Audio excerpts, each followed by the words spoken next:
तो कैसे हैं आप लोग। मुझे उम्मीद है कि आप लोग बहुत ही ज़्यादा अच्छे होंगे। यहाँ हम एपिसोड नंबर 17 स्टार्ट कर रहे हैं। एपिसोड में आगे जाने से पहले आपसे एक छोटी सी रिक्वेस्ट है कि प्लीज़ मेरे चैनल को सब्सक्राइब करें एंड मुझे सपोर्ट करें। अगर आपको ये वीडियो पसंद आती है तो हमेशा की तरह हमारा कमेंट का टारगेट होता है सिर्फ 10 कमेंट और 1K व्यू का। अगर आप ये टारगेट पूरा करवा देते हैं तो ये एनिमेशन मैं जल्द से जल्द लाने का ट्राई करता हूँ। अगर आप नहीं करवा पाते हैं तो मुझे लगता है कि आप जो है बहुत ज़्यादा इंटरेस्टेड नहीं है इस एनिमेशन के अंदर, तो इस एनिमेशन को वहीं स्टॉप कर देता हूँ मैं। इस एनिमेशन का आने का जो टाइम है वो फिक्स नहीं होता। कभी इसका नेक्स्ट एपिसोड 1 हफ्ते में ही आ जाता है और कभी 2 हफ्ते का टाइम भी लग सकता है। तो चलिए अब ज़्यादा देर ना करते हुए इस एपिसोड को हम स्टार्ट करते हैं। और जैसे कि पिछले एपिसोड में आपने देखा होगा कि डोंग जो होता है वो बहुत सारे पेट्स को बाहर निकाल देता है, तो उसे पनिशमेंट के तौर पे उन सभी पेट्स को वापस लेके आना होता है। बट उसमें सिर्फ एक पेट जो है वो बच जाता है जो काफ़ी ज़्यादा स्ट्रॉन्ग होता है और बहुत ज़्यादा तेज भी होता है, क्योंकि वो एक घोस्ट जो है पेट होता है। अब वो जो पेट है वो लड़कियों से बहुत ज़्यादा प्यार करता है, इसीलिए जो डोंग का दोस्त होता है वो लड़की का कॉस्ट्यूम पहन लेता है और लड़की जैसा मेकअप करके उसे पकड़ने का ट्राई करता है। बट इसमें भी वो लोग जो है असफल हो जाते हैं। अब हम इसके आगे देखते हैं। एपिसोड के स्टार्टिंग में हम देखते हैं कि एक लड़की यहाँ से जा रही होती है और जैसा कि हमें पता है जो घोस्ट मॉन्स्टर है उसको लड़कियाँ बहुत पसंद आती हैं, तो वो उसके पास जाकर फ्लर्ट करने की कोशिश करता है, बट वो लड़की उसे इग्नोर कर देती है। अब जो घोस्ट पैट है वो इतनी जल्दी हार मानने वालों में से नहीं है। वो अपना एक नेक्स्ट मूव ट्राई करता है रोज के साथ। वो रोज लेकर उसके पास आता है और कहता है कि रोज जो है वो रिप्रेजेंट करता है किसी तरह के रोमांस को। अब यहाँ जो घोस्ट होता है उसका रोज तो वो लड़की लेती ही नहीं है, जबकि उसका रोज जो है वो नीचे फेंक देती है। अब वो बहुत ज़्यादा परेशान हो जाता है, कहता है कि अब तो मैं क्या ही करूँ। अब ये घोस्ट है और घोस्ट की आत्मा जो है बाहर आ जाती है ऐसा करने पर उस लड़की के। अब यहीं पर हमारा सीन चेंज हो जाता है जहां हम बबल को देखते हैं। बबल पूछती है डोंग से कि हम यहाँ पर किसकी वेट कर रहे हैं, तो वो कहता है कि हम जो है एक ओल्ड टीचर का वेट कर रहे हैं क्योंकि वो हमें घोस्ट के बारे में बताने वाला है। डोंग जो होता है यहाँ पर घोस्ट पैट के बारे में बात कर रहा होता है। जब यहाँ पर उनके टीचर आ जाते हैं तो वो बताता है कि सीसी ने बहुत ज़्यादा इन्वेस्टिगेशन किया था, बट हमें जितना पता है वो इतना ही पता है। हम देखते हैं उसका दोस्त कहता है कि मैं जो हूँ एक लड़की बनकर रिसर्च कर रहा था, तो क्या उसका कोई फ़ायदा नहीं हुआ। अगर तुमने ये वाला एपिसोड नहीं देखा है जब ये लड़की बना था तो वो पिछले एपिसोड में हुआ था, तो जाके वहाँ पर जाके तुम देख सकते हो। घोस्ट यहाँ पर इन सब की बातों को सुन रहा होता है। जो टीचर होते हैं वो कहते हैं कि वो जो घोस्ट है ना वो मेन मिशन जो होता है हमारे इस स्कूल का उसके पीछे पड़ा रहता है। पता नहीं वो ऐसा क्यों करता है, मुझे तो पता है, मैं तुम्हें अभी थोड़ी देर में बता दूंगा। हम देखते हैं कि यहाँ पर उसके जो टीचर हैं वो कहते हैं कि हमें जो है उसी का वेट करना पड़ेगा जो मेन मिशन आएगा। तभी हम देखते हैं कि जो घोस्ट है यहाँ पर आ जाता है और यहाँ पर आने के बाद वो कहता है कि तुम लोग मेरे बारे में बात कर रहे हो तो तुम लोग मेरे मुंह से ही सुन लो ना, ये से बातें बनाने की कोई ज़रूरत नहीं है। तो यहाँ पर जो हमारा डोंग है वो कहता है कि ठीक है, तो तुम ही बता दो हमें अपनी स्टोरी के बारे में कि तुम जो हो इतना अजीब तरह से बिहेव क्यों करते हो। वो कहता है कि मैं तो विश्वास नहीं कर सकता कि तुम लोग मेरे बारे में ये सब सोचते हो। तुम्हें पता है कि मेरा ओनर कौन है और तुम लोग जो है बस इसी बात को लेकर इग्नोर करते रहते हो। वैसे तुम लोगों की वजह से मुझे आज कोई भी लड़की भाव नहीं दे रही है और मैं बिल्कुल हवा की तरह हो गया हूँ, जिसकी प्रेजेंस तो फील होती है बट मुझे कोई देखता नहीं है। फिर हम देखते हैं कि यहाँ पर वो बहुत ज़्यादा दुखी हो जाता है। वो कहता है चलो मैं तुम्हें दिखा देता हूँ कि मैं जो हूँ क्या हूँ और मैं जो हूँ यहाँ पर कैसे आ गया हूँ। घोस्ट के सर पर एक पेन ड्राइव जैसा डिवाइस होता है। यहाँ पर जो हमारी बबल होती है वो पॉपकॉर्न लेके बैठ जाती है जैसे कि कोई मूवी देखने वाली हो। तो हम देखते हैं कि यहाँ घोस्ट अपने बारे में बताता है कि हम जो लोग हैं नेचुरली हमारा बहुत बड़ा ग्रुप हुआ करता था। हम जो है जो नए प्लेयर यहाँ पर आया करते थे और जो अपना मिशन पूरा करना चाहते थे हम उनको उन मिशन के बीच में आकर उन्हें डराया करते थे। इसमें जो है हमें बहुत ज़्यादा मज़ा आया करता था। तभी मुझे एक दिन एक लड़का मिला जो अजीब तरह से दिख रहा था। वो उसे लग रहा था कि ये काफ़ी ज़्यादा स्पेशल है। उसे मैंने डराया पर वो जो है ज़्यादा डरा नहीं डरने की एक्टिंग तो बहुत करी, बट ये जो लड़का सब लड़कों की तरह जो है यहाँ से भाग नहीं रहा था, वो यहीं बैठकर रोने लग गया था। मुझे तो समझ में नहीं आया कि ये रो क्यों रहा है। इसे तो जब मैंने डराया था तभी इसे भाग जाना चाहिए था या पागलों की तरह एक्टिंग करनी चाहिए थी, बट ये तो चुपचाप बैठ गया है यहाँ पर।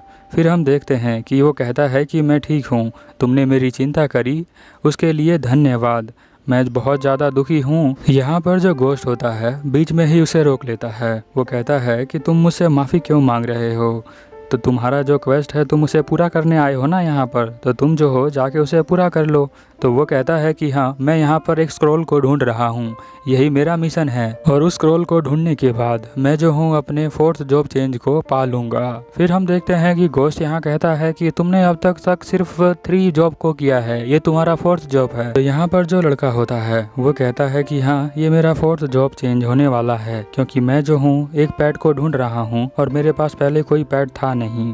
मैं चाहता हूँ कि तुम जो हो मेरे एक पेट बन जाओ, क्या तुम मेरे पेट बनना चाहोगे। यहाँ पे जो गोश्त होता है वो उसे देखकर कहता है कि नहीं नहीं, तुम जो हो बहुत ज़्यादा शर्मनाक हो कि तुम जो हो सिर्फ 4th जॉब चेंज कर रहे हो। मैं तुम्हारी हेल्प कर सकता हूँ बट मैं तुम्हारा पेट नहीं बन सकता हूँ। तो वो कहता है कि ठीक है, तो फिर मेरी हेल्प कर दो। यहाँ पे जो गोश्त होता है उसका मिशन पूरा करने के लिए स्क्रॉल का रास्ता बता देता है कि उस तरफ है, वो वहाँ चला जाता है। थोड़ी देर बाद यहाँ पर हम देखते हैं कि जो गोश्त होता है उसे बहुत ज़्यादा तकलीफ हो रही होती है, क्योंकि उसे लगता है कि ये तो बिल्कुल फुद्दू है, ये जगह कैसे ढूंढेगा। इसीलिए वो पीछे मुड़कर दोबारा उसे देखने आता है। उसे लगता है कि वो गलत रास्ते पे चला गया है। हम देखते हैं कि वो यहीं पर बैठा होता है। गोश्त को देखकर कहता है कि अरे तुम मेरी हेल्प करने के लिए आए हो, थैंक यू। यहाँ पर जो गोश्त है वो कहता है कि तुम्हें पता नहीं चला कि मैंने जो है तुमसे झूठ कहा था, इस तरफ जो है स्क्रॉल नहीं मिलता है। मुझे तो समझ में नहीं आया कि तुमने जो है मेरे झूठ को पहचाना क्यों नहीं। मेरी बात मानकर तुम जो हो उसी रास्ते पे चले गए। यहाँ पे जो लड़का होता है वो कहता है कि अरे मैं बहुत ज़्यादा थक गया था जॉब करते करते, इसलिए मैंने जो है तुम्हारी बात मानकर उसी डायरेक्शन में चला गया था। मैं सच बताऊँ तो तुम मेरी बातों का यकीन नहीं करोगे, क्योंकि मुझे जो है 3 जॉब को चेंज करने में 3 साल का समय लग गया था। तो यहाँ पर जो गोश्त है वो कहता है कि अरे कोई भी बात नहीं है, इसकी कोई परवाह नहीं करता है, तुम जो बस यहाँ पर अपना स्क्रॉल लो और यहाँ से चले जाओ। अब यहाँ पर धीरे धीरे इन दोनों में बॉन्डिंग हो जाती है और ये शाम को यहाँ पर खाना खाने लग जाते हैं। यहाँ पर जो होता है वो लड़का बताता है कि मैं तुम्हें बताता हूँ कि मैं रियल वर्ल्ड में कैसा दिखता हूँ।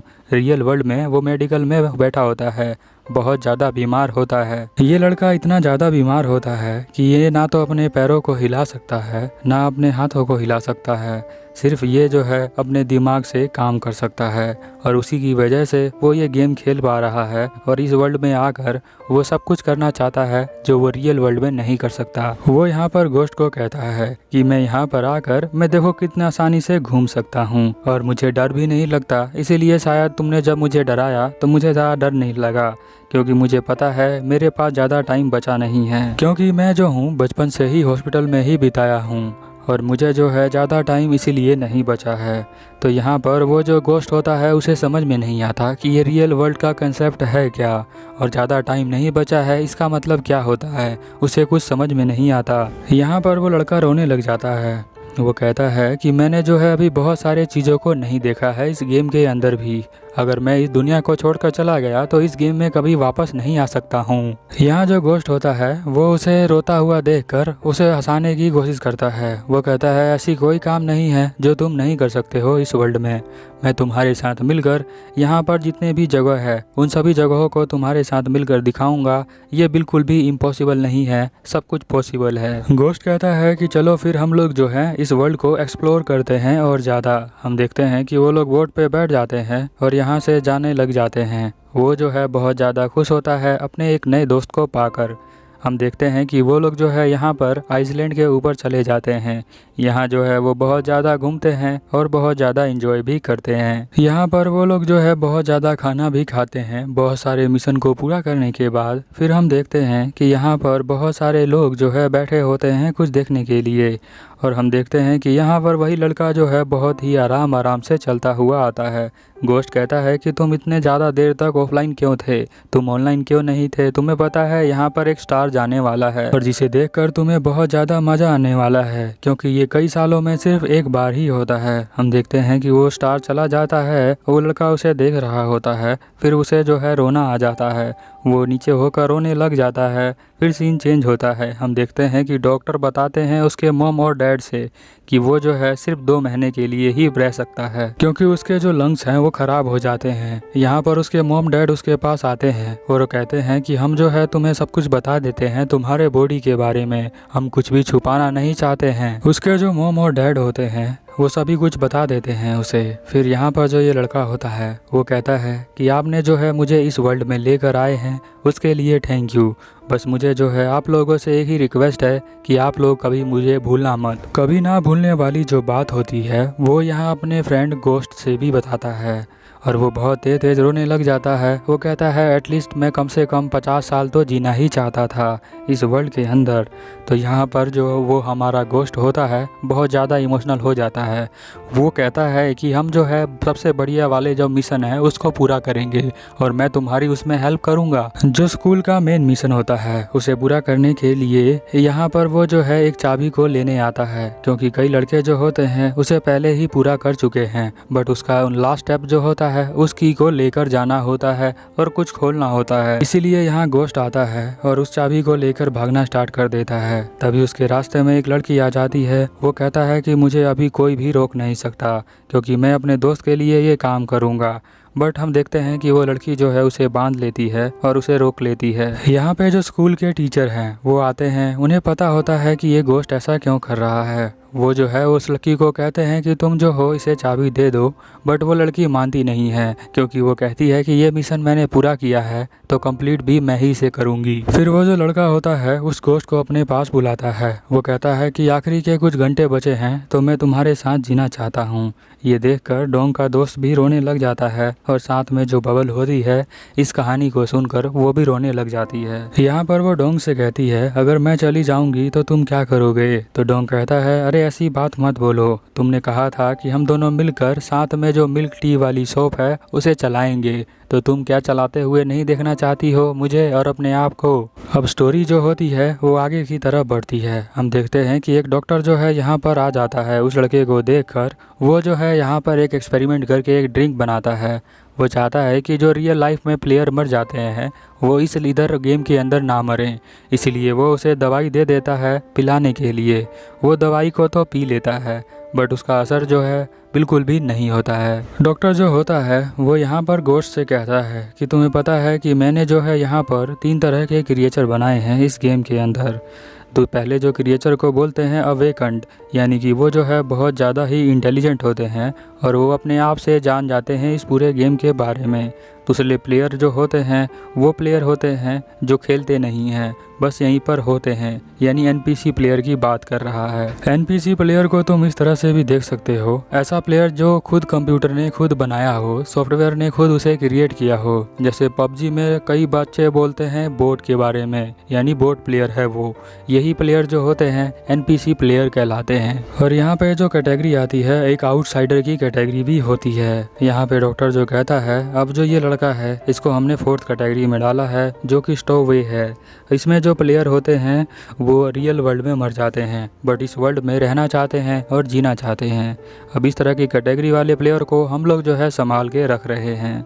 यहाँ पर जो वो लड़का होता है धीरे धीरे गायब हो जाता है और हम देखते हैं कि आसमान में एक गेट जैसा कुछ खुलता है और उसके अंदर से वो बॉडी उसकी चली जाती है वहीं पर। और ये एपिसोड जो है यहीं पर ख़त्म हो जाता है। तो मिलते हैं नेक्स्ट एपिसोड में, तब तक के लिए ओवर एंड आउट।